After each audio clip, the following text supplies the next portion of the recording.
और अभी सिचुएशन ऐसा है कि मेरा झगड़ा जो मे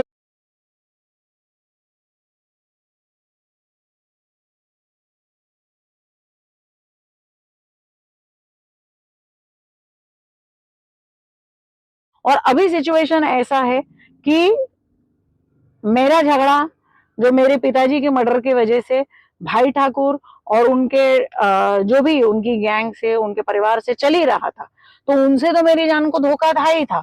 लेकिन इस वक़्त जो जिस तरह से दुबे परिवार मेरे को प्रेशराइज़ कर रहा है कि आप अपना सारा प्रॉपर्टी जो है वो रिलीज़ डीड करके दे दीजिए और दे दीजिए, क करोड़ों की संपत्ति है हमारी, वो रिलीज़ डीड की, तो उनसे भी मेरी जान को धोखा है।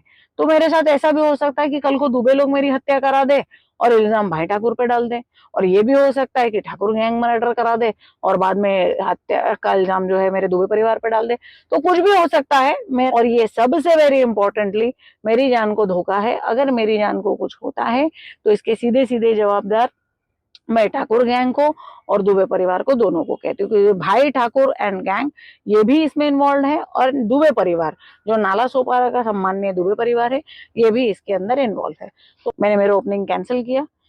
इस वक्त मैंने दुबे स्टेट का घर छोड़ दिया है। मैं एक दूसरे एड्रेस पे रह रही हूँ और मैंने वो घर छोड़ दिया है। मैंने उनसे संबंध छोड़ दिया है। मैंने टीटी सावंत जी को कहा कि अगर रात में मेरे साथ कुछ हुआ तो क्या, अगर मेरी जान को रात को धोखा हुआ तो क्या। तो टीटी सावंत जी ने ये कहा कि अगर आपके रात को अगर आपको मार दिया गया या अगर आपकी हत्या हो गई तो आप 112 पे फोन कर देना, पुलिस आपके पास पहुंच जाएगी। बीते दिनों एडवोकेट नेहा सुरेश दुबे के घर पर हमला हुआ था। यह विषय काफी गंभीरतापूर्वक चर्चा का विषय बना हुआ था, लेकिन उसके पीछे का कारण क्या था? वसई तालुका में अपनी एक अलग पहचान रखने वाली महिला तथा समाज के हर एक गंभीर विषय को लेकर मैदान में दमखम के साथ लड़ाई लड़ने वाली महिला के घर पर हमला हुआ तो हुआ क्यों, और उस हमले के पीछे का कारण क्या था? दुबे परिवार, जिसे जिले में किसी को अपनी पहचान देने की जरूरत नहीं है, आखिर उस दुबे परिवार में ऐसा क्या हो चल पड़ा है जिस कारण से एडवोकेट नेहा दुबे के जान पर बन आई है? आज हम जानेंगे इस खबर के माध्यम से कि दुबे परिवार का वो दौर जब पूरा परिवार एक साथ रहा करता था और अब का दौर जब दुबे परिवार द्वारा ही नेहा दुबे के घर में घुसकर उन्हें जान से मारने की कोशिश की जा रही है। मामला लगभग रात 9 से 10 बजे के आसपास का बताया जा रहा है, जहां पर कुछ लोग तुलिंज पुलिस स्टेशन अंतर्गत आने वाले पुलिस स्टेशन के सामने स्थित नेहा दुबे के रहते घर में घुस गए और उन्हें जान से मारने की धमकी दी गई, जिसकी तस्वीरें आप साफ साफ अपने स्क्रीन पर देख पा रहे होंगे। जहां नेहा दुबे के पुलिस से संपर्क करने के बाद पुलिस उनके घर पर मौका रहते उपस्थित हुई और मामले का जायजा लेने शुरू किया। इस पूरे मामले पर जब हमने नेहा दुबे से जानकारी ली तब उन्होंने बताया कि यह मामला अभी नहीं बल्कि पहले से चला आ रहा है, चूंकि वे अपने पिता की हुई हत्या के लिए न्याय के खातिर लड़ाई लड़ते पहले से संघर्ष करती चली आ रही हैं। लेकिन इस पूरे विषय पर पूरा दुबे परिवार ठाकुर कुटुंब से तालमेल बना चुका है और इसी कारण से इस लड़ाई का हर तरीके से खामियाजा नेहा दुबे और उनके परिवार को उठाना पड़ रहा है। और यही कारण है कि आज उनके घर पर कुछ लोगों का यूं घुस जाना और ऐसे कृत्य को अंजाम देने जैसा मामला सामने प्रकाश में आ रहा है। जानकारी के लिए आपको बता दें कि नेहा दुबे के रहते घर पर तथा उनका नवीनतम कार्यालय, जिसे 15 अगस्त को उद्घाटन किया जाने वाला था, उस समय उन पर अनौपचार तरीके से हमला होने वाला था। इसकी जानकारी उन्हें उनके सूत्रों द्वारा पहले ही मिल चुकी थी। इसी कारणवश उन्होंने इस बात की पूरी जानकारी तुलिंज पुलिस स्टेशन में पत्र के माध्यम से लिखित रूप में दे दी थी। हालांकि जिस तरीके का माहौल पैदा हुआ है वह अभी गंभीर बना हुआ है तथा नेहा दुबे का कहना है कि आने वाले समय में उन्हें, उनकी तथा उनके परिवार को उनके जान का खतरा है। साथ ही इस बात पर जब वह पुलिस स्टेशन से सहायता लेना चाह रही हैं, तो उन्हें क्या कुछ उत्तर दिया जा रहा है और यह क्या पूरा मामला है, जरा सुनिए विस्तार में। देखिए, मैं आपको शुरुआत से कहानी बताना चाहूंगी कि 2011 में परिवार वालों ने, जो है हमारा परिवार का आपसी अंदरूनी टेम्पररी बंटवारा, उन लोगों ने म्यूचुअल अंडरस्टैंडिंग से ऐसा दिखा रहे थे कि हो गया है जिसमें मेरे चाचा लोग, सभी चाचा लोग, मेरी दादी भगवती दुबे जी, मेरे बड़े पिताजी श्याम सुंदर दुबे जी, मेरी माता जी मीरा सुरेश दुबे जी, मेरे दूसरे चाचा जी जयप्रकाश दुबे जी, मेरे दूसरे चाचा जी ओम प्रकाश दुबे जी, और मेरे आखिरी मतलब पांचवे चाचा जी नरेश दुबे जी। ये सब इसमें शामिल थे और उन्होंने ऐसे वर्बली ऐसे दिखाया कि हमने बंटवारा कर लिया है। उसके बाद ऐसा हो गया कि 2011 में मैं 28 साल की थी, तो मेरी दादी ने कहा कि बेटा तुमको अपने शादी का निर्णय करना चाहिए, क्योंकि मेरा और मेरी दादी की काफ़ी नज़दीकियाँ थी। हम लोग काफ़ी नज़दीक थे। तो मेरी दादी ने मुझसे कहा कि बेटा अभी तुमको शादी का अपना निर्णय करना चाहिए। तो मैंने उनसे वही कहा कि दादी आप ही कराओगे? दादी ने कहा कि नहीं, अपना बँटवारा हो गया है, अभी जिसको जिसका जैसा बँटवारा हुआ है, सब अपने बच्चों की शादी वैसे ही कराएँगे। तो दादी ने पूछा क्या करना है? तो माताजी को पूछा गया। दादी और मैं दोनों ने माताजी को अप्रोच किया। तो माताजी ने कहा कि नहीं, फिलहाल तो मैंने मेरा जो सारा पैसा है, वो वसई पारनाका के एक सोनार राकेश ज्वेलर के यहाँ पे इन्वेस्ट करके रखा है, और बोरीवली के कुछ बिल्डर्स हैं, उनको मैंने देके अपना सारा पैसा जो है वहाँ पे इन्वेस्ट कर दिया है। तो फिलहाल मैं तुम्हारी शादी के बारे में सोच नहीं रही हूँ। तो दादी ने मुझसे पूछा कि तुम्हारे को कोई लड़का पसंद वगैरह है तो कर लो। तो दादी को मैंने बताया कि हाँ दादी, शिव प्रताप सिंह नाम का एक लड़का है जो मुझे बहुत पसंद है। मेरा परिवार उनको जानता है था, क्योंकि हमारे पारिवारिक संबंध थे, वो मेरे साथ स्कूल में भी पढ़े थे। तो उस वजह से और दादी मेरी खुद क्षत्रिय होने के नाते दादी ने भी इसको सपोर्ट किया, और मेरी दादी ने कहा कि ठीक है तुम शादी कर लो। तो माताजी ने इसका विरोध किया, माताजी ने कहा कि नहीं, लेकिन माताजी शादी भी नहीं करा रही। तो फिर ऐसा हुआ कि मुझे बाहर निकलना पड़ा घर से। मैं मेरे घर से बाहर निकल के मंदिर में जाके, दादी ने मुझे 501 रुपया दिया और बोला कि बेटा ये मेरा आशीर्वाद है, तुम जाओ और अपनी जिंदगी शुरू करो। दादी का ऐसा कहना था। तो मैं अपने घर छोड़ दिया, दुबे स्टेट का परिवार अपना छोड़ दिया, और दुबे परिवार छोड़ के मैं चली गई शिव प्रताप सिंह जी के साथ। मैंने मंदिर में उनके साथ शादी किया। मंदिर में शादी करके मैं उनके साथ अपनी जिंदगी अच्छे से जी रही थी। उसके बाद ऐसा हुआ कि 2012 में चाचा लोगों ने, उनका कुछ आपसी वाद हुआ होगा चाचा से और मम्मी का, मेरा उनसे बोलचाल नहीं था। तो चाचा जी ने मम्मी का जो है भाड़ा बंद कर दिया। फिर अचानक एक दिन मेरी माताजी ग्रीष्मा गार्डन में जो बालाजी होटल चल रहा था, उसमें 2012 में मेरी माताजी और मेरी छोटी बहन चिंकी दुबे, जो अभी डॉक्टर चिंकी मनवेंद्र यादव है, वो मुझे मिलने वहां पर आए। और वहां पे उन्होंने मिलके मुझे कहा कि तुम इतना सोशल वर्क करती हो, तुम इतना समाज सेवा करते हो, हमारा भी कर लो, कैसे भी तो तुम परिवार से भी अलग ही हो, अगर अकेली तुम बुरी बन गई तो कोई बात नहीं है, हम तो उसी घर में रहते हैं। तो उन्होंने कहा कि जरा तुम कुछ कर लो और हमारा भाड़ा चालू हो जाए, बस इतना कुछ कर दो। तो मैंने कहा ठीक है, अगर मेरे एक बुरे बनने से अगर मेरी माता का और मेरी बहन लोग का भाड़ा अगर चालू होता है तो मुझे इससे कोई ऑब्जेक्शन नहीं है।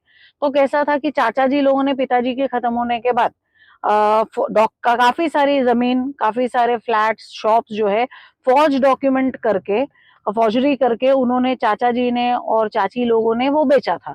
तो मैंने उसकी शिकायत की, और मैंने वो शिकायत करके माता जी का भाड़ा चालू कराने का प्रयत्न किया।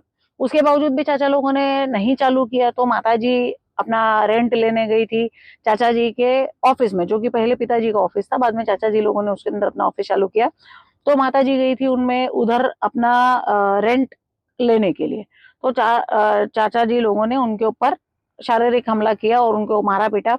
और जब पुलिस स्टेशन में मम्मी कंप्लेन करने गई, मीरा सुरेश दुबे जी कंप्लेन करने गई, तो पुलिस उनकी कंप्लेन नहीं ले रही थी, और पुलिस ऐसा दिखा रही थी कि इनका कौटुंबिक वाद है, इनका फैमिली डिस्प्यूट है, इनका फैमिली प्रॉपर्टी डिस्प्यूट है, ऐसा दिखा के पुलिस एफआईआर नहीं ले रही थी। बाद में होम मिनिस्ट्री से फोन आने के बाद और सीसीटीवी फुटेज देखने के बाद, क्योंकि हमने पुलिस को क्या कहा, आप सीसीटीवी फुटेज देखो, और होम मिनिस्ट्री से भी प्रेशर आया था, फोन आया था कि आप देखो, पहले विषय जांच तो करो। तो होम मिनिस्ट्री से फोन आने के बाद, सीसीटीवी फुटेज देखने के बाद, जब सीसीटीवी फुटेज में आया कि चाचा जी ने मारा है, चाचा जी लोगों ने मारा है, तो उसके बाद चारों चाचा जी लोगों के ऊपर एफआईआर हुआ।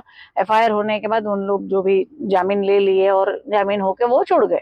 उसके बाद चाचा जी लोग का और मम्मी का डिस्प्यूट चल ही रहा था। 2013 में मेरी माताजी मीरा सुरेश दुबे की एडवोकेट दर्शना त्रिपाठी ने वसई कोर्ट के अंदर डीवी का केस फाइल किया, और वो केस फाइल करने में मेरी बड़ी बहन राखी दुबे का और मेरी छोटी बहन चिंकी दुबे का साथ में सहमति था, और उन लोगों ने 2013 में वसई कोर्ट के अंदर डीवी का केस फाइल किया, जिसमें पार्टी थी मीरा दुबे वर्सेस भगवती दुबे, जो मेरी दादी माँ है, श्याम सुंदर दुबे, ओम प्रकाश दुबे, जयप्रकाश दुबे, नरेश दुबे, ऐसे करके उसके अंदर पार्टी थी। तो उनका वहां पे वो केस चल रहा था। वो वहां डीवी का केस घूम गया मीडिएशन में कि प्रॉपर्टी बंटवारे में, और उन लोगों का इन बिटवीन मैंने विधानसभा का चुनाव भी लड़ लिया था, इन बिटवीन में सोशली और पॉलिटिकली काफी एक्टिव भी हो गई थी। तो अचानक और पूना टाड़ा कोर्ट में एक्टिव होने की वजह से और मेरा यही टारगेट था कि कैसे भी अपने पिताजी सुरेश दुबे जी को जो मर्डर हुआ है उसके अंदर सुरेश दुबे जी को न्याय दिलाना है। इसीलिए भाई ठाकुर, दीपक ठाकुर, गजानन पाटिल जो हमारे उस समय के जो आरोपी थे पूना टाड़ा कोर्ट केस के अंदर, तो उनको कैसे भी सजा दिलाना था। तो ये टारगेट रख के मैं पूना टाड़ा कोर्ट में भी काफी एक्टिव थी। तो अचानक 2017 से ऐसा हो गया कि चाचा जी लोगों ने बोल दिया कि नेहा दुबे को का रिलीज डीड आप लेके आओ। कैसा है, जब सारी संपत्ति जो दुबे परिवार की थी वो मैक्सिमम संपत्ति जो है मोर देन 98% ऑफ प्रॉपर्टी जो है वो सुरेश दुबे जी के नाम पे थी। सुरेश दुबे जी का मर्डर होने के बाद सारी संपत्ति उनके वारिस यानी कि पिताजी के जो वारिस थे वो थे मीरा सुरेश दुबे, पिताजी की वाइफ यानी मेरी माता जी, दूसरी बहन राखी सुरेश दुबे जो अभी राखी उमेश नाथ तिवारी है, सिस्टर मतलब सुरेश दुबे जी की लड़की, दूसरी सुरेश दुबे जी की लड़की यानी कि मैं नेहा सुरेश दुबे, और तीसरी सुरेश दुबे जी की लड़की चिंकी दुबे यानी कि अभी चिंकी मनविंदर यादव, उनके नाम पे ट्रांसफर हो गई क्योंकि वारिस में हम 4 जन चढ़ गए। तो अभी ऐसा हो गया है कि चाचा जी लोगों ने वसई कोर्ट का जो मीडिएशन है वो मीडिएशन में ऐसा कर दिया है कि मैं नेहा सुरेश दुबे जी ने अपना रिलीज डीड करके सारी प्रॉपर्टी जो है वो भगवती दुबे जी के नाम पे, श्याम सुंदर दुबे जी के नाम पे, जयप्रकाश दुबे जी के नाम पे, मीरा सुरेश दुबे जी के नाम पे, ओम प्रकाश सुरेश दुबे जी के नाम पे और नरेश सुरेश दुबे जी के नाम पे दे देने का, इन रिटर्न ऑफ नथिंग। बदले में हमको कुछ नहीं मिलेगा, बट हम हमारा सारा 7/12, हम हमारी सारी प्रॉपर्टी उनको दे देंगे। ऐसा उन्होंने रिलीज डीड करने के लिए हमको फोर्स किया। तो 2017 से वो मुझे उस चीज के लिए फोर्स कर रहे थे, पर मैंने उनको सीधा कह दिया कि मैं ये चीज देने वाली नहीं हूँ जब तक आपका और चाचा जी लोग का या जो भी चल रहा है उसमें मैं नहीं हूँ, परंतु मैं मेरी संपत्ति किसी को देने वाली हूँ नहीं। उसके बाद ऐसा हो गया कि इन बिटवीन मुझे अपने जो प्रिंसिपल डिस्ट्रिक्ट जज थे देश पांडे जी, उनके कार्यालय से काफी बार फोन आया, अराउंड नहीं करके तो 20 बार फोन आया, और उन्होंने कहा कि आप आइए और आपको प्रिंसिपल डिस्ट्रिक्ट जज मिलना चाहते हैं। तो मैंने पूछा भी आप किस संदर्भ में मुझसे मिलना चाहते हैं, उनके कार्यालय से जिनका फोन था उनको पूछा, तो उन्होंने कहा कि आपके इस केस के बारे में मिलना चाहते हैं। तो मैंने उनको फोन पे समझाया कि मैं इस केस में पार्टी नहीं हूँ, जिस केस के लिए आप मुझे बुला रहे हो उस केस में मैं पार्टी नहीं हूँ, आप मुझे ना बुलाएं क्योंकि मेरा इस केस से कोई लेना देना नहीं। परंतु फिर भी उन्होंने बहुत फोर्स किया, नहीं डिस्ट्रिक्ट जज साहब ने, देश पांडे साहब ने आपको बुलाया है, एनी हाउ आपको आना है। मैंने कहा ठीक है मैं आती हूँ। फिर जब मैं साहब से मिलने गई, देश पांडे साहब से मिलने गई, तो उस वक्त वहां पे ए पाटिल एडवोकेट खड़े थे, दर्शना त्रिपाठी एडवोकेट खड़ी थी, और उन्होंने कहा कि साहब हित साइन देना है। तो मैंने बोला अरे सर लेकिन मैं इसमें पार्टी ही नहीं हूँ। तो देश पांडे साहब ने पूछा पार्टी नहीं हो मतलब? मैंने सर जिस केस के लिए आप मुझे बुलाए हो उस केस के अंदर मीरा सुरेश दुबे वर्सेस भगवती दुबे, श्याम सुंदर दुबे, जयप्रकाश दुबे, ओम प्रकाश दुबे, नरेश दुबे है। नेहा दुबे उस केस में नहीं है, तो आप मुझे नहीं बुला सकते। तो देश पांडे साहब ने इमीडिएटली बोला और उन्होंने कहा कि मुझे केस दिखाओ। जब उन्होंने केस देखा कि अरे हाँ इसमें नेहा सुरेश दुबे कहीं पे भी पार्टी नहीं है, तो उन्होंने मुझे तुरंत रिस्पेक्टफुली कहा सॉरी मैडम गलती हो गई, आपको बुला के आप जाइए। लेकिन मुझे फिर भी दर्शना त्रिपाठी और ए पाटिल एडवोकेट फोर्स कर रहे थे, नहीं नहीं तुम ही साइन दे। मैंने जब मैं हूं ही नहीं तो मैं साइन क्यों दूंगी? और ऐसे करके फिर मुझे वहां से देश पांडे साहब ने कहा नहीं आप पार्टी नहीं है, आप जा सकते हैं। फिर उसके बाद ऐसा हो गया, कोविड आया, कोविड के अंदर लॉकडाउन लगा, तो लॉकडाउन में सबको पता चल गया था कि कंप्लीट लॉकडाउन होने वाला है। तो मैंने क्या किया कि माता जी का जो घर है दुबे स्टेट का, वो 12,500 स्क्वायर फीट का घर है, और उस घर में अकेली माता जी रहती है, मम्मी मेरी रहती है। तो मैंने क्या किया, मैंने मेरी मम्मी को जाके दुबे स्टेट के घर से लिया, और जो मेरे पति का घर है उस घर में मैं मेरी मम्मी को लेके आया। पूरा लॉकडाउन जो है मेरी मम्मी मेरे घर पे रही। और उसके बाद जब लॉकडाउन खत्म हुआ तो मेरी मम्मी ने कहा कि अरे इतना बड़ा घर है, आपका घर छोटा है, मेरा घर काफी बड़ा है, पापा वाला घर जो काफी बड़ा है, आप वहां चलिए, अपन वहां रहेंगे और वहां पे आराम से, इजी बड़ा घर है, अपन आराम से रहेंगे। और उन्होंने मुझे कन्विंस किया तो मैं कन्विंस हो गई। मैंने बोला हाँ ठीक है चलिए, मम्मी है, end of the day mummy थी, तो मैंने बोला ठीक है चलते हैं। और जाके मैं दुबई स्टेट में रहने लगी। जब दुबई स्टेट में रहने लगी तो घर, क्योंकि 40 साल पुराना हमारी बिल्डिंग का स्ट्रक्चर है, 83 का उसका प्लिंथ हुआ है, तो काफी पुराना घर होने की वजह से घर को रिपेयरिंग की काफी जरूरत थी। हालांकि सन 2000 में चाचा लोगों ने उसका रिपेयरिंग कराया था, लेकिन फिर भी 25 साल हो गए रिपेयरिंग नहीं हो रहा था। तो मैंने मम्मी से पूछा कि क्या करना है मम्मी, घर रिनोवेट करना है? तो मम्मी ने बोला हाँ क्यों नहीं बेटा, घर रिनोवेट करो। तो मैंने बोला ठीक है, तो मैंने घर रेनोवेशन का काम चालू कराया और पिछले 3 महीने 4 महीने से घर का रेनोवेशन का काम चालू था। घर का रेनोवेशन का काम चालू था, मम्मी और दोनों बहनों से कंटिन्यूस बात हो रही थी, वो लोग आ रहे जा रहे थे, वो लोग देख रहे थे घर का रेनोवेशन का काम चालू हो रहा था। और हमारे घर में जब आप सेकंड, पूरा फ्लोर हमारा है, 12,500 स्क्वायर फीट, मतलब कि पूरा फ्लोर हमारा है, पूरा विंग हमारा है। तो जब आप सेकंड फ्लोर पे चढ़ते हो तो सामने एंट्रेंस है, वहां से घर शुरू होता है और लेफ्ट साइड में एक छोटा सा कमरा है जो कि पहले पिताजी का कार्यालय हुआ करता था, पापा का ऑफिस हुआ करता था, सुरेश दुबे जी का ऑफिस हुआ करता था। जब पापा ऑफ होने के बाद उसको हमारा गेस्ट रूम बनाया गया कि जो गेस्ट आते थे वो गेस्ट वहां पे ठहरते थे। और उसके बाद जब मुझे पुलिस प्रोटेक्शन मिला 2013 में, तो 2013 से लेकर 2017 तक मेरी पुलिस वहां पर रहती थी, क्योंकि हमको 24 घंटे का पुलिस सुरक्षा मिला था। तो जो पुलिस एक रेस्ट में रहती थी वो वहां ठहरते थे। और जब अभी पुलिस सुरक्षा हट गई 2017 से, तो उसके बाद से वो रूम ऐसे ही खाली पड़ा था।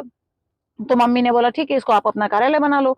तो मैंने बोला ठीक है, मैं मेरा कार्यालय बना लेती हूँ। तो मम्मी से पूछकर, बहनों से पूछकर मैंने उसको अपना कार्यालय बनाने का बात किया और पूरा रेनोवेट किया। पूरे घर को, वाटर प्रूफिंग नहीं था, वाटर प्रूफिंग कराया और अप्रोक्सीमेटली 16-17 लाख रुपया खर्चा करके मैंने उस घर को बनाया। पूरा घर खराब था और मुझे पता था कि अब मैं इनविटेशन बांट रही हूँ, तो अब मैं बड़े बड़े नेता लोगों को बुला रही हूँ, मिनिस्टर लोगों को बुला रही थी मेरे घर पे। काफी सारे एडमिनिस्ट्रेशन डिपार्टमेंट के काफी सारे लोग आने वाले थे, मंत्रालय के कई लोग आने वाले थे और कई लोग पुलिस डिपार्टमेंट के भी बड़े बड़े अधिकारी लोग आने वाले थे। तो और क्योंकि भाजपा की सत्ता होने के नाते और मैं भारतीय जनता पार्टी में होने के नाते, भारतीय जनता पार्टी के भी काफी सारे बड़े बड़े नेता उस ओपनिंग में आने वाले थे। तो जब माताजी और सिस्टर को ये मालूम पड़ा कि ये मैं बड़ा ओपनिंग कर रही हूँ, तो उन्होंने अपने एडवोकेट्स के प्रेशर करने के वजह से और मेरे और उनका टारगेट होने की वजह से कि आप अपना रिलीज डेट दो मेरे को, ऐसा उन्होंने मेरे को प्रेशराइज किया। और संडे को उन्होंने मुझसे एक मुलाकात लिया घर पे और उन्होंने मुझे, मैं जा रही थी कार्ड बांटने के लिए, उन्होंने कहा रुको मुझे आपसे बात करनी है। दोनों सिस्टर भी उस मुलाकात में थी, उस मीटिंग में थी। और उन्होंने बैठ के मुझसे कहा कि नहीं आपको तो ये रिलीज डेट साइन करना ही पड़ेगा। मैंने कहा नहीं, मैं रिलीज डेट साइन नहीं करूंगी। तो उन्होंने बोला नहीं, रिलीज डेट साइन करो और अपना सारा प्रॉपर्टी जो है आप जो है चारों चाचा लोग को और मम्मी के नाम पे ट्रांसफर कर दो। हालांकि ये रिलीज डेट जो 2017 में हो रहा था, तब तक तो दादी जिंदा थी, तो तब दादी भी एक पार्टी थी, अभी दादी पार्टी नहीं है क्योंकि दादी नहीं रही। तो चारों चाचा लोग और मम्मी के नाम पे रिलीज डेट करके अपना सारा प्रॉपर्टी दे दो। तो मैंने बोला नहीं, मम्मी को अपनी प्रॉपर्टी किसको देनी है, मुझे उससे कोई ये नहीं है, लेकिन मैं मेरी प्रॉपर्टी में किसी को नहीं देने वाली। तो थोड़ा सा मेरी सिस्टर ने मुझे धक्का वक्का भी मारा, बट मैं फिजिकली कमजोर होने के नाते मैंने उनसे कहा कि नहीं मुझे नहीं ये करना है, मुझे बात नहीं करनी है। और मैं वहां से हट गई और संडे से मेरी मेरी दोनों सिस्टर लोगों से और मम्मी से बातचीत बंद थी और हमने उसके बाद कार्ड बांटना लगभग लगभग बंद कर दिया था। परंतु मंडे से मेरे मामा और मेरी मामी का मुझे फोन आना चालू हो गया और उन्होंने कहा कि नहीं नहीं, वो ऐसे ही आपसे आपको डराने का कोशिश कर रहे थे, ऐसा कोई ये नहीं है, आप कार्ड बांटो, आप अपना ओपनिंग करो, कौन नहीं चाहता है कि आप आगे बढ़ो, सब तो चाहते हैं आप आगे बढ़ो। ऐसा उन्होंने मुझे अपनी बातों में बहलाया फुसलाया और मुझे लगा कि मामा मामी है, मम्मी है, बहन है, वो लोग का सबका यही सही कहना होगा। मैं उनके बात में आ गई, मैं फिर कार्ड बांटने लगी। परंतु सैटरडे को मुझे किसी का कॉल आया और सैटरडे को मुझे बताया गया कि आपके ऊपर संडे को हमला होने वाला है या आपके साथ कुछ घटना घटने वाली है। तो हमने जब भी हमको 14 तारीख की सुबह जब ये फोन आया, तो उसके बाद हमने 14 तारीख को ही एप्लीकेशन तुलिंज पुलिस स्टेशन में दिया और हमने तुलिंज पुलिस स्टेशन से एक दिन के लिए, मतलब जिस दिन हमारे कार्यालय का ओपनिंग था 15 तारीख का, उस दिन के लिए हमने 2 सुरक्षा गार्ड का, पुलिस सुरक्षा गार्ड का ये मांगा, रिक्वेस्ट किया और उनसे कहा कि हमारे इतने बड़े बड़े गेस्ट आने वाले। हमने उनको अपनी लिस्ट दी कि हमारे कुछ गेस्ट आने वाले, सब बड़े बड़े आने वाले, उनकी बेइज्जती ना हो या उनके साथ कुछ हाथापाई या उनका इंसल्ट नहीं हो, तो उनकी सुरक्षा के लिए आप हमको 2 गार्ड दीजिए जो पूरा दिन कार्यालय के ओपनिंग में रहेंगे और उसके बाद जब कार्यालय का ओपनिंग खत्म हो जाएगा तो वो चले जाएंगे। तो तुलिंज पुलिस स्टेशन ने हमको स्टैंप करके वो दिया और उन्होंने कहा कि हाँ ठीक है, हम आपको ये देंगे। और बाद में ऐसा हुआ कि अचानक रात को 14 तारीख की रात को, 14 अगस्त की रात को अचानक मेरी बड़ी सिस्टर जो कि भाईंदर पुलिस स्टेशन के हद में रहती है, वो नालासोपारा में नहीं रहती है, वो भाईंदर में रहती है, राखी उमेश नाथ तिवारी, वो आ गई। फिर मेरी छोटी सिस्टर चिंकी मानवेंद्र यादव जो कि Atharva Heights, Nalasopara Vasai link road पे रहती है, वो वहां से अचोले पुलिस स्टेशन के हद में रहती है, वो भी अचानक घर पे आ गई। तो मुझे लगा ठीक है सिस्टर लोग है, आ गई होगी, परंतु रात को 10 बजे आना ये बहुत अजीब लग रहा था मुझे। मैंने बोला हो सकता है कुछ बात हो इसीलिए आए हो। और उनके साथ एक अनवांटेड अननोन आदमी आया घर पर। वो आदमी आया जो मेरा कार्यालय, जिसको मैंने भी मेरा कार्यालय बनाया था, उस कार्यालय में जाके वो आदमी बैठ गया। तो मैंने मेरी मम्मी को पूछा ये आदमी कौन है? तो बोले नहीं ऐसे ही मिलने आया है सिस्टर को। मैंने बोला ठीक है, और मैं अपने कमरे में चली गई। मेरे पास सारा सीसीटीवी फुटेज है। और उसके बाद मेरी मम्मी और सिस्टर ने मेरा दरवाजा बजाया। मैंने पूछा क्या है? उन्होंने कहा हमको आपसे बात करनी है। मैंने बोला रात के 10 बज रहे हैं, मैं इतने रात को बात नहीं करती, मेरी बिटिया की तबीयत खराब है, हम लोग रात को जल्दी सोते हैं, हम 8 बजे सो जाते हैं। तो मैंने बोला नहीं मेरी बिटिया की तबीयत खराब है, उसकी नींद डिस्टर्ब मत करो, वो अभी सोई है, हम लोग कल सुबह बात करेंगे। सिस्टर लोग तो अभी रात को 10 बजे आए तो लोग ठहरने ही वाले हैं, तो हम लोग कल सुबह बात करेंगे। परंतु उन लोगों ने मुझे फोर्स किया नहीं अभी बात करो। तो मैंने बोला ठीक है अगर आप चाहते हो मैं आपसे बात करूं। तो जो आदमी, मुझे ऐसा लग रहा था कि ये आदमी आया है तो किसी गलत इंटेंशन से आया है, हालांकि मैं उस आदमी को जानती नहीं थी। मैंने कहा ठीक है वो आदमी यहाँ क्यों बैठा है? पहले उस आदमी से आप, अगर आपके काम के लिए आया है तो आदमी से आप बात करके उसको भेज दो घर के बाहर, क्योंकि रात के 10 बजे किसी अनजान आदमी को घर पे लाना ठीक नहीं है। और नहीं तो पहले वो आदमी को भेज दो, तो फिर मैं आती हूँ आपसे बात करने। तो बोले नहीं वो आदमी का काम है, वो आदमी रुक रहा है, वो आदमी बाद में जाएगा। मैंने नहीं जब तक वो आदमी नहीं जाएगा तब तक मैं आपसे बात करने नहीं आऊंगी। तो बोले नहीं वो आदमी तो यहीं रहेगा और आपको बात करने आना पड़ेगा। और उसके बाद बहुत बदतमीजी से वो लोग बात करने लगे, तू तड़ाके से बात करने लगे। हमारे घर के ऐसे संस्कार नहीं है कि तू तड़ाके से बात करे, पर आपस में तू तड़ाके से बात करने लगे, गाली देने लगे, जोर जोर से दरवाजा बैंग करने लगे, मोबाइल से ऐसे ऐसे करके। दरवाजा मेरा जो है वो पार्टीशन कांच का है दुबई स्टेट में जो है, और उसको जोर जोर से ऐसे दरवाजे को कांच मोबाइल से बैंग करने लगे। सारा सीसीटीवी फुटेज मेरे पास है। और वो लोग जोर जोर से पीटने लगे। तो मैंने दरवाजा खोल के कहा मैं नहीं आऊंगी, कृपया आप जाके सो जाइए, मैं सुबह आपसे बात करूंगी, रात का समय बात करने का नहीं है। और बोल के मैंने दरवाजा बंद कर दिया। फिर भी वो लोग कंटिन्यूस दरवाजा बजाने लगे। करीबन 15-20 मिनट तक उन्होंने ऐसा दरवाजा बजाया। आखिर में मुझे मेरी सुरक्षा के लिए 112 पे फोन लगाना पड़ा, क्योंकि जिस तरह का उनका भाषा था, जिस तरह का उनका दरवाजा पीटने का स्टाइल था, और जो गाली गलौज वो लोग दे रहे थे, मुझे लगा कि कुछ बहुत ही बड़ा हादसा होने वाला है। मुझे लग गया था, मुझे ऐसे इंट्यूशन हो गया था कि ये मेरी जान को धोखा है और मेरे बच्चों की जान को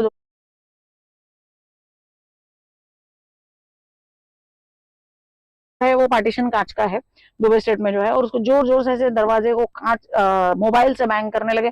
सारा सीसीटीवी फुटेज मेरे पास है।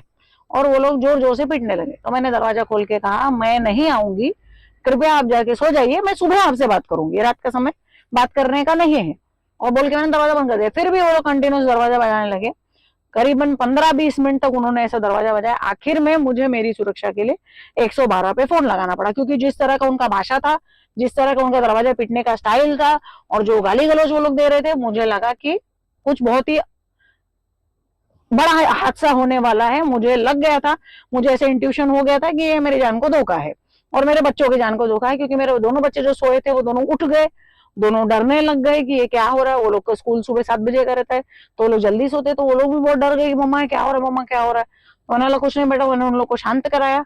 मैंने 112 पे फोन लगाया, मैंने 112 पे फोन करके कांस्टेबल को बुलाया। जब कांस्टेबल राजगे करके एक कांस्टेबल तुलिंज पुलिस स्टेशन से मेरे घर पे आए, उन्होंने बोला, तो मैंने उनको बोला ये बाहरी आदमी कौन है, इसको भेजो। तो मेरी सिस्टर ने बोला मेरा क्लाइंट है। मैंने बोला ठीक है क्लाइंट है तो इसको भेजो, फिर मैं ओके हूँ, ये लोग घर पे रहेंगे तो मुझे कोई ये नहीं है। तभी भी गाली गलौज और राजकीय कांस्टेबल जी के सामने गाली गलौज छोड़ना चालू हो गया, जोर जोर से। मतलब बॉडी लैंग्वेज भी एकदम खराब हो गया था, सब बहुत गलत हो गया था। तो मैंने बोला ठीक है। तो फिर राजकीय साहब ने डिसाइड किया कि नहीं, अभी आप लोग तुलिंज पुलिस स्टेशन चलो, ये आपका बॉडी लैंग्वेज सही नहीं है, अगर आप फैमिली भी हो तो भी आप किसी के आंग पे आ नहीं सकते, ऐसा उनका ये था। और उन्होंने हमको सबको तुलिंज पुलिस स्टेशन लेके गए। लेकिन मेरी सिस्टर लोग जाने को तैयार नहीं थे, और राजकीय साहब से भी बदतमीजी से बात कर रहे थे, तो उन्होंने एक लेडीज कांस्टेबल को बुलाया। और फाइनली बाद में हम तुलिंज पुलिस स्टेशन गए। तुलिंज पुलिस स्टेशन जाने के बाद वहां पे जो थे टीटी सावंत करके एक डेस्क पे बैठे थे अधिकारी, उन्होंने भी काफी तरह, उनको कंटिन्यूस फोन आ रहा था। मेरी सिस्टर राखी तिवारी और मेरी सिस्टर चिंकी यादव के फोन पे से कंटिन्यूस किसी का फोन आ रहा था, और वो टीटी सावंत से बात करा रहे थे। प्लस और जैसे हम तुलिंज पुलिस स्टेशन पहुंचे, immediately Umesh Tiwari with in a minute, 1 minute के अंदर उमेश तिवारी जो है तुलिंज पुलिस स्टेशन पहुंच गई है। तुलिंज पुलिस स्टेशन के कैमरे में, सीसीटीवी फुटेज में रिकॉर्ड होगा। हालांकि हमने मांग किया है तुलिंज पुलिस स्टेशन से कि उस दिन का रिकॉर्डिंग आप हमको दे, अभी तक दिया नहीं है लेकिन देंगे शायद। तो हमने वो भी तुरंत वहां पहुंच गए, वो भी अपने फोन से फोन लगा के दे रहे थे। तो मैंने टीटी सावन जी को पूछा, आप किससे बात कर रहे हो? तो आप कंटिन्यूस जो फोन पे बात कर रहे हो, आप मेरा कंप्लेंट नहीं ले रहे हो, आप कंटिन्यूस फोन पे किससे बात कर रहे हो? तो उन्होंने बोला कि एडवोकेट दर्शना त्रिपाठी का फोन है और वो मुझे बोल रही है कि आपका कोई अधिकार नहीं बनता उस घर में रहने का, आपको कोई नहीं हो और आप जो है गलत हो और इनका कौटुंबिक बात बोल के आप इनको भेज दीजिए। तो मैंने कहा कि जब पिताजी के मरने के बाद सारी संपत्ति हम चारों के नाम पे है, तो चारों के नाम पे होने के नाते मेरे को तो अधिकार है। प्लस मैंने उनसे ये भी कहा कि साहब मुझे खाली आज रात के लिए एक पुलिस प्रोटेक्शन दे दो, कि आज रात भर मुझे, अभी क्योंकि रात के 12 बज गए हैं, आज रात भर के लिए मुझे पुलिस प्रोटेक्शन दे दो कि मैं वहां पे रहूं और कल सुबह जो मेरी कुछ इंपॉर्टेंट चीजें हैं, जैसे कि मेरा एजुकेशन का बैग है, मेरे बच्चों का और मेरा मेडिकल फाइल है जो पूरा वो बैग है, प्लस मेरा जो वेपन है और जो मेरा कुछ दागिना है, ये 4 चीज निकालने भर का मेरे को आप पुलिस प्रोटेक्शन दे दो, नहीं तो फिर वो लोग मुझे वो लेने नहीं देंगे। इतना मैंने कहा तो उन्होंने बोला नहीं नहीं नहीं नहीं, ऐसा सब कुछ नहीं होता, आपका कौटुंबिक वाद है, और बोल के उन्होंने हमको लिटरली बदतमीजी से बात करके उन्होंने हमको वहां से बाहर निकाला। मैंने उनको समझाया कि साहब कानून में कौटुंबिक वाद कहीं बैठता है क्या? कानून में क्या ऐसा है क्या कि अगर पति है तो पत्नी की हत्या कर सकता है, या अगर माँ है तो बेटी की हत्या कर सकती है, या बहन है तो बहन की हत्या कर सकती है? कानून में ऐसा है क्या? कानून में कौटुंबिक वाद नाम का शब्द है क्या जो आप बोल रहे हैं? फिर भी उन्होंने बोला कि नहीं नहीं नहीं नहीं, आपका कौटुंबिक वाद है, आप जाइए जाइए, क्योंकि उनको कंटिन्यूस फोन आ रहा था जो राखी तिवारी, चिंकी यादव और उमेश तिवारी के फोन पे से फोन आ रहा था उनका। अगर फोन रिकॉर्ड चेक किया जाएगा तो पता चलेगा कि ये फोन आ रहा था, और दर्शना त्रिपाठी का अगर call recording phone record check किया जाएगा तो उसके अंदर पता चलेगा कि दर्शना त्रिपाठी किसके बोलने पे ये सब काम करा रही थी। और वो लोग कंटिन्यूस पुलिस स्टेशन में खाली यही बोल रहे थे कि ये हमको साइन करके नहीं दे रही है, ये हमको साइन करके नहीं दे रही है, उसको बोलो साइन करके देने को, हमारा प्रॉपर्टी साइन करके देने को। वो उसका कंटिन्यूस उन लोगों का पुलिस स्टेशन में खाली यही बोलना था कि आप हमको जो है रिलीज डीड करके दो, अपना सारा प्रॉपर्टी जो है फ्रीज करो। तो ऐसे करके उन्होंने बहुत मुझसे झगड़ा किया, बहुत ही बदतमीजी से बात किया। तो फाइनली मैंने डिसाइड किया कि भाई अगर इसी तरह से हुआ तो आज ये लोग मेरे आंग पे आए हैं, कल जो मेरे सारे वीवीआईपी गेस्ट आने वाले, वीआईपी गेस्ट आने वाले, ये लोग उनके भी आंग पे इसी तरह से आ जाएंगे। तो मैं मेरा बेइज्जती सह सकती हूँ, पर जो मेरे गेस्ट है, देखिए लोग कहते हैं अतिथि देवो भव, पर मेरे लिए ये बहुत ही बड़ी बात है कि जो मेरे गेस्ट आ रहे हैं मेरे लिए सब भगवान के समान है। तो मेरे गेस्ट का इंसल्ट नहीं होना चाहिए, इसलिए बोल के मैंने मेरा ओपनिंग रद्द किया, मैंने मेरा ओपनिंग कैंसिल किया। इस वक्त मैंने दुबई स्टेट का घर छोड़ दिया है, मैं एक दूसरे एड्रेस पे रह रही हूँ और मैंने वो घर छोड़ दिया है, मैंने उनसे संबंध छोड़ दिया है। मैंने टीटी सावन जी को कहा कि अगर रात में मेरे साथ कुछ हुआ तो क्या, अगर मेरी जान को रात को धोखा हुआ तो क्या? तो टीटी सावन जी ने ये कहा कि अगर आपके रात को अगर आपको मार दिया गया या अगर आपकी हत्या हो गई तो आप 112 पे फोन कर देना, पुलिस आपके पास पहुंच जाएगी। तो मुझे नहीं पता टीटी सावन जी ने किस कौन से इन्फ्लुएंस में ये कहा कि अगर आपकी हत्या हो जाएगी तो आप रात को 112 पे फोन करिएगा, क्योंकि हत्या होने के बाद तो कोई किसी को फोन नहीं कर सकता है।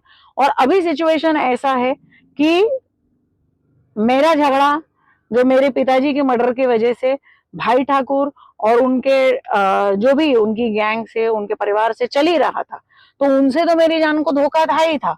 लेकिन इस वक्त जो जिस तरह से दुबे परिवार मेरे को प्रेशराइज कर रहा है कि आप अपना सारा प्रॉपर्टी जो है वो रिलीज डीड करके दे दीजिए और दे दीजिए, करोड़ों की संपत्ति है हमारी, वो रिलीज डीड, तो उनसे भी मेरी जान को धोखा है।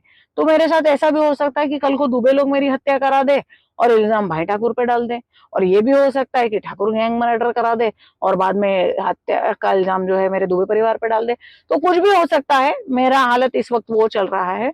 और जो संपत्ति की बात बता दूं तो मुझे जानकारी नहीं थी मेरे पास कितनी संपत्ति है, ना आज तक जानकारी है। परंतु जब 2012 में मेरी माताजी को मेरे चाचा लोगों ने मारा था, तब जो केपी बख्शी जी अपने प्रिंसिपल सेक्रेटरी थे, उन्होंने महाराष्ट्र के, उन्होंने जब यहाँ से रिपोर्ट मांगी थी कि इनकी जान को सही में धोखा है क्या, तो थाने एसपी ने और थाने कलेक्टर ने यहाँ से रिपोर्ट सबमिट किया था। उस रिपोर्ट में 2012 में लिखा था कि 200 करोड़ की संपत्ति है। तो अब मुझे पता नहीं कि 200 करोड़ की संपत्ति है या इन 10, 12, 15 साल में कुछ बड़ा है, मुझे ज्यादा जानकारी नहीं है संपत्ति के बारे में। परंतु जो भी है ये करोड़ों का वाद है। और मेरा सिंपल कहना है, मैं सबसे पहले तो जो डीवी फाइल हुआ है या जो मम्मी का जो केस है उस केस में मैं पार्टी हूं नहीं, तो मेरा उस केस से कोई लेना देना नहीं है। दूसरा बात मेरा ये कहना है कि मैं मेरी संपत्ति किसी को क्यों दूं, या मुझे मेरी संपत्ति किसी को नहीं देनी है। और ये सबसे वेरी इंपॉर्टेंटली, मेरी जान को धोखा है। अगर मेरी जान को कुछ होता है तो इसके सीधे सीधे जवाबदार मैं ठाकुर गैंग को और दुबे परिवार को, दोनों को कहती हूँ, क्योंकि भाई ठाकुर एंड गैंग ये भी इसमें इन्वॉल्व है, और दुबे परिवार जो नाला सोपारा का सम्माननीय दुबे परिवार है, ये भी इसके अंदर इन्वॉल्व है। तो मेरा बस यही कहना है कि अगर मेरी जान के साथ कुछ होता है तो इसकी सीधे सीधे जिम्मेदार ये लोग होते हैं। बस यही कहना है।